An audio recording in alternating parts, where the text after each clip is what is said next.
নমস্কাৰ। কবিতাৰ শিৰোনাম এটি শব্দৰ সন্ধানত। কথা পাঞ্জিত দাস আৰু কণ্ঠ মধুমিতা গগৈ। উৰেই দিন উৰেতো ৰাতি আনৰ শীতৰ বাবে বিচাৰি ফুৰিছো এটি আটক ধুনীয়া শব্দ।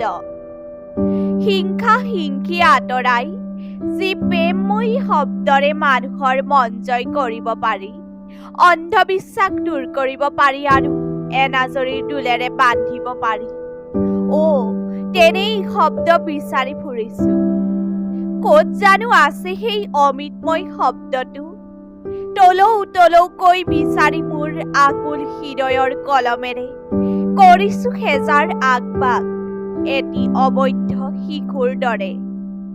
সেই জ্ঞানীজন মই অজ্ঞানিক দিবনে বিৰল শব্দটিৰ আলোক জ্ঞান। যেতিয়া গাই যাম আনন্দৰ মানৱতাৰ গান, তেতিয়াহে হ'ব অযুত অসম্পূৰ্ণ আশা পূৰণ। সেয়েহে পংগু জীৱনতো মই আজি বিচাৰি ফুৰিছো সেই চিৰ সুন্দৰ শব্দটিৰ সন্ধান। ধন্যবাদ।